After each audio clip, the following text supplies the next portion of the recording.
guys don't know this, but my best friends are my two cats. Here's Pris. Here's Mister. I know.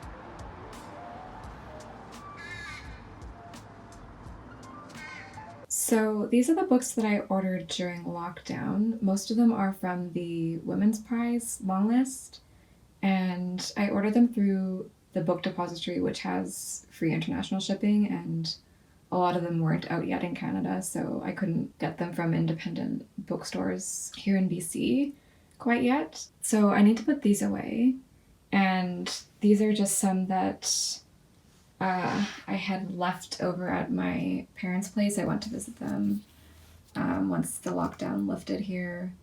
And yeah, so I'm just going to be organizing my very messy bookshelf.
So here are the books that I picked to read this month.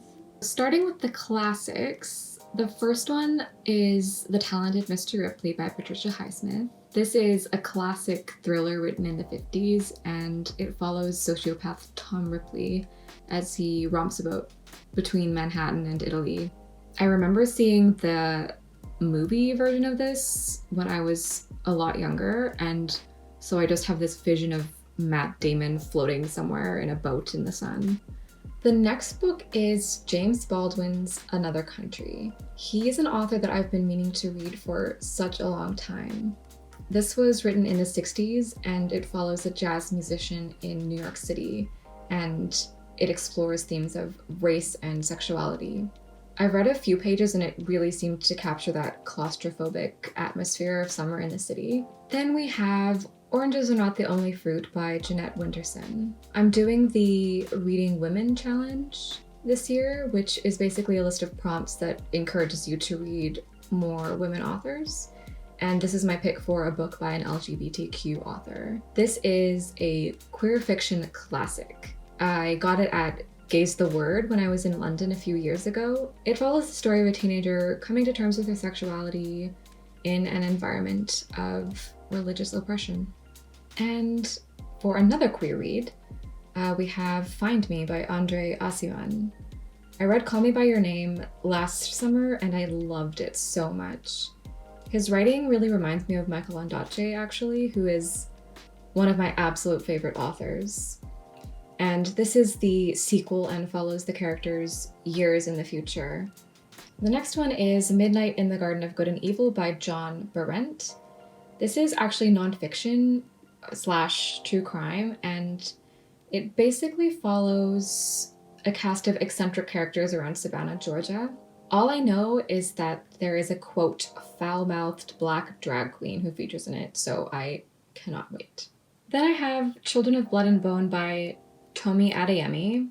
This is a YA fantasy inspired by Nigerian folklore about a character who's fighting to bring magic back to their land and overthrow an oppressive monarchy, which I guess is an oxymoron because literally all monarchies are oppressive, but anyway. And next we have some Canlit. This cover is absolutely beautiful. This is Days by Moonlight by Andre Alexis. He wrote 15 Dogs, which is one of my favorite books of all time. This is about a botanist who goes on a road trip around Ontario, but it's really a road trip through his psyche or something like that. I'm not entirely sure what it's about, but I'm sure I'm going to love it. Then I have Red at the Bone by Jacqueline Woodson. This was on the Women's Prize long list, but it didn't quite make it to the short list. And it's a coming-of-age story and a family history spanning from the Tulsa Race Massacre to post-9/11 New York. Then we have this one, which did make it to the short list, Dominicana by Angie Cruz. I'm really excited for this one. It's set in the 60s, which is one of my favorite eras, and it's a coming-of-age story about a girl who immigrates from the Dominican Republic to New York City. And finally, I have some poems by Frank O'Hara. Don't you think that's a bit lumpy? I'm gonna murder you. It's beautiful, I love it.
didn't I make pierogies?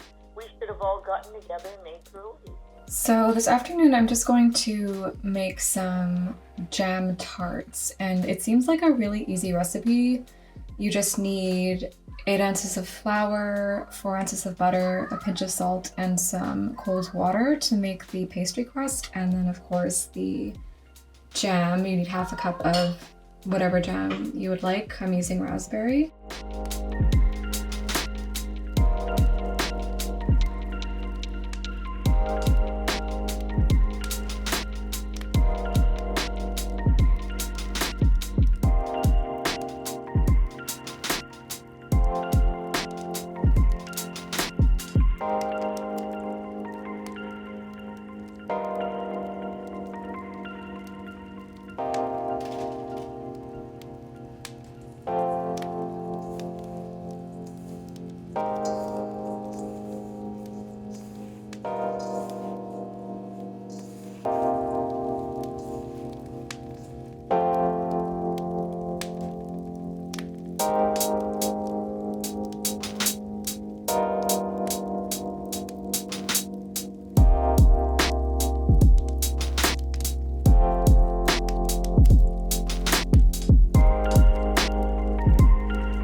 So this afternoon I decided to do an ink painting of my cat Rhubarb. I had already done one of Badger, so I didn't want her to get jealous. And I've really been enjoying playing around with my inks lately. I really like the effect of the blue ink, especially on my moleskin paper. It suspends the pigment in a really interesting way.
I heard subtle noises coming from under the bed the whole time that a baby had been there. She's a baby. I lifted it up. I'm like, is this like love? Oh my gosh, Ruby, look! Ruby? Oh my gosh, is this you? Would you rather have a portrait of yourself or crunchies? Don't even joke about that stuff.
It has to be a proper Yes, like a proper dining experience. Yeah. Oh.